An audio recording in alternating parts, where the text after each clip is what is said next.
그런 분들은 이렇게 잘 이렇게 적성 검사를 보시고 한 부서에 이런 분 한 분, 이렇게 하이 D에 있는 분 한 분, 그렇죠? 그리고 이제 그런 분들이고요. 그리고 파이어니어의 성격을 갖고 계신 분들은 제가 이제 교회에서 좀 보니까 갖다 놓으면 부서에 갖다 놓으면 엄청나게 개발을 시켜요. 계속 뭘 만들어내고 막. 근데 이분은 성격이 이렇게 내가 컨트롤 하려고 하진 않아요. 컨트롤 하려고 하지 않는데 내가 맡은 분야에서는 자기가 자꾸 개척을 해 나가는 거예요. 뭔가를 개발시키고. 그렇죠? 그래서 아마 삼성에는 그런 분들이 좀 많지 않나 하는 생각을 갖고요. 삼성에는. 그래서 계속 개발팀을 뭐 실수 없이 이 사람은요, 천성이 그냥 하나님께서 주신 기질이 하나 가지고 이제 잘 되니까 그냥 그대로 메인테인하자 이런 성격이 아니에요. 또 다른 거를 도전하게 만드는 거죠. 근데 개발을 하는 데만 이분들이 굉장히 취미가 있어요. 그리고 이제 인터프리너 이렇게 흥행자의 하이디를 갖고 계신 분들은 이제 조금 달라요. 내가 이게 컨트롤 해가지고 다 하겠다는 것보다는 이 일이 되게 잘 되게 하는 거예요. 아주. 그러니까는 교육자들 같은 경우에 보면 이렇게 그분들에게 이렇게 한 부서를 맡기면 이 부서가 아주 효과적으로 막 이렇게 들썩들썩하게 이렇게 만드는 거예요. 들썩들썩하게 만드는 거예요. 그래서 아무것도 없는데 있는 것처럼 막 보이게 해요. 거기를요. 윤사원이 그렇게 안 하시나요? 그래갖고 이제 일을요, 흥행을 잘하니까 일이 잘 돼요. 그리고 맡긴 일마다 잘해요. 아주. 근데 단점이 뭐냐면요, 한 가지 일에 만족하지 못해요. 계속 그거를 또 계속 해야 돼요. 그래서 우리 교회 그런 분들이 있기 때문에 이런 사람에게는요, 제가 스페셜 태스크를 많이 주는 편이에요. 그리고 막 일부러 공부도 시켜요. 너무 뭐 하고 싶은 게 많기 때문에 진정시키기 위해서 무슨 새로운 공부를 시키려면 막 이렇게 그거에 이제 또 이렇게 만족하고 또 하나 맡으면 막 이렇게 시작하면서 뭐 그 일을 굉장히 잘해내는 경우가 있습니다. 그래서 쭉 이렇게 성격들을 보면요, 하나님께서 주신 기질이 있는데 그 기질대로 잘 사용하시면 아주 좋고요. 그리고 저는 이제 그런 기질들을 이렇게 보면서 이 검사를 하지 않았어도 이제 하도 오래 하다 보니까 딱 하시는 거 보면은 뭔지를 이렇게 딱 감이 와요. 그러면 그분들에게 그 태스크를 주면요, 정확하게. 근데 기본이 뭐라고 그랬죠? 제자 훈련 돼 있어야 됩니다. 왜? 생각이 같아야지 이렇게 쫙 같이 나가는 거지. 이 완전히 장사 속으로 이제 나가기 시작하면 이건 문제가 크게 되는 거죠. 그래서 하나님의 나라의 이 성도답게 하나님 같은 꿈을 꾸면서 그들의 기질대로 이렇게 기질에 맞게 움직일 수 있도록 해놓으시면 됩니다. 그래서 저희 교회는 뭐 기획위원회가 있다고 그러죠. 교회마다 기획위원회가 있는지 모르겠어요. 기획위원회는 주로 제가 앞으로 하고자 하는 일이 이거다 그러면 그 기획위원회가 주면요, 그 기획위원회에서 초안을 다 만듭니다. 다 만들어 갖고 와요. 근데 그게 보통은 어떤 교회에서는 전문 사역자, 전문 교육자들이 주로 해요. 그 일을. 근데 우리 교회는 그 일을 그냥 평신도들이 한다는 겁니다. 놀라운 일이죠. 그죠? 어떻게 교회의 모든 방침하고 뭐 이런 것들을 의논할 수 있는 거. 근데 너무 평신도를 무시하면 안 되세요. 그냥 제자 훈련을 정확하게 받고 같은 마인드를 갖고 있다면 이분들이요, 해오는 일이 장난이 아닙니다. 잘해옵니다. 그래서 어떤 경우에 보면 이렇게 말씀드리면 좀 죄송한 일이지만 어떤 경우에는 교육자들보다 훨씬 유용한 평신도가 많다는 거예요. 기질이 있어요, 그분들에게. 그리고 그럼 기획위원회 딱 맡겨놓으면요, 제가 말도 꺼내기 전에 이제 내년에는 이런 일을 합니다. 그러면요, 벌써 이만큼이 올라와요. 이만큼이요. 써가지고.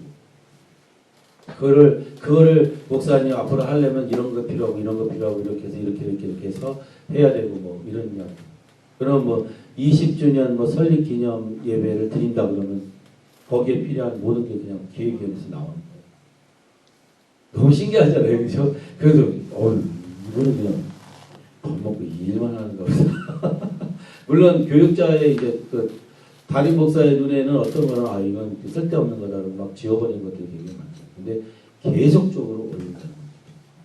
그래서 뭐 그러면 성찬식을 떼야 되는데 사람이 너무 많고 1부, 2부, 3부 막 성찬 너무 시간이 많이 걸리고 이걸 어떻게 하면 좋겠을까? 기획위원회도 딱 맡기면요. 성찬식을 할 때 어떻게 어디서 쓰고 뭐 이런 것까지 다 계산해가지고 딱 갖다 내요. 근데 거의 퍼펙트 해가지고 너무 잘하고 있어요.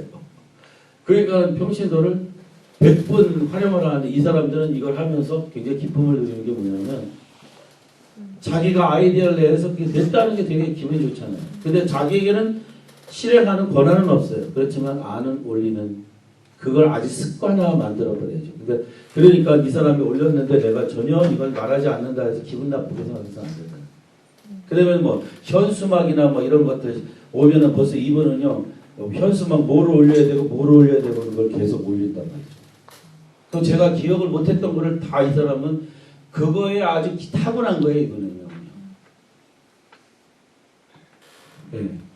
그래서 그런 평신도를 그렇게 활용할 수만 있다면 교회는 그렇게 전문 무슨 사역자를 따로 안 둬도 잘 운영될 수 있고 하는데 제가 보니까요 뭐가 문제냐면 믿지 못하는 거예요.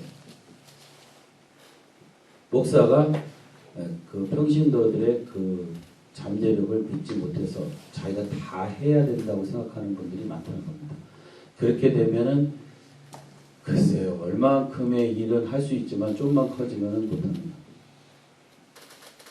좀만 커지면은 또 할 수가 없게 돼요. 그래서 적성 검사를 하는 이유는 바로 그런데 적지적소에 배치하기 위해서 일단 성격을 알고 제자 훈련을 통해서 사역자만을 통해서 계속 이 사람에게 내 꿈과 비전과 어차피 그 교회에는 그 담임 목사의 비전대로 가야 되는 거 아닙니까? 하나님께서 특별하게 주신 거 아니에요. 그러니까 거기에 맞춰서 계속 갈 수 있도록 비전을 제자 훈련은요 단순히 성경 공부를 시키는 것만은 절대로 아닙니다. 내 비전, 목회 비전, 방침 다 얘기해 주는 겁니다. 그래서 예수님이 하나님의 나라가 뭐고 뭐 하는 걸 다 설명하고 있지 않습니까? 그것처럼 계속 말해주는 거예요. 그런 다음에 은혜를 받은 다음에 이 사람들이 이제 목사님의 비전이 뭐고 뭐 척척척척 알잖아요, 그냥. 그러니까 그냥 가는 겁니다, 그렇게. 근데 적지적소에 딱딱 갖다 놓으면요, 기가 막히게 운영을 하는 거예요, 이 사람들이. 그러니까는 교회에는 기획위원회 팀도, 근데 처음부터 만들어 놓으면요, 훈련 받기 전에 만들어 놓으면 어떠냐면, 이건 목사님의 제자가 아니기 때문에 자기가 이전에 배웠고 뭐 이런 거를 자꾸 주입시키려고 해서 결국은 그 목사님은 해낼 수 없습니다. 그분하고 싸워야 돼요. 충분하게 내 제자가 된 다음에 일을 맡기셔야 돼요. 그 다음에 델리게이션이 굉장히 중요하지 않습니까? 델리게이션은 위임을 해주는 거예요. 아예 그냥 탁 갖다 맡기는 거예요. 건축해봐라. 그러고서 맡기는 거예요. 수백만 불이 왔다 갔다 하는데 건축해봐라. 그러고 맡겨놓고요. 목사가 자기 설교하고 막 이럴 수 있어요? 확실하게 세워졌다면 걱정할 이유도 없어요. 잘해갑니다. 쓸데없이 거기에 뭐 참여할 이유도 없어요. 그리고 돈 계산 해주면 되는 거예요. 기가 막히게 해 나가고. 그런데 그거를 뭐 내가 처음부터 시작해갖고 다 내가 하겠다 그러면 이게 보통 일이 아니에요. 그러면 어떻게 보이냐면요. 목숨 건 것 같아요. 이 건축에 목숨 건 것 같이 딱 보이면서요. 성도들이 무슨 생각을 하냐면 저 목사는 건축에 목숨을 걸었다. 그게 뭐가 벌써 안 됐냐면 델리게이션, 위임이 안 됐고 사람을 못 세운 겁니다. 그러면 목사가 진짜 거기다 목숨을 걸어야 되는 거고 그러면 그동안에는 뭐 설교나 신방이나 뭐 성교 아무것도 못하는 거죠. 그래서 교회가 결국은 무너지고 마는 거죠. 저 목사가 굉장히 세상적인 욕심이 많다. 뭐 이렇게 이상합니다. 그런데 그렇게 세워지면 제가 건축을 하는 동안에 2번밖에는 거기를 간 적이 없다 그랬잖아요. 그래도 이렇게 세워졌잖아요. 놀라운 일이죠. 근데 그분이 계속 하는 말이 뭐냐면 목사님 비전도 알고 생각도 아니까.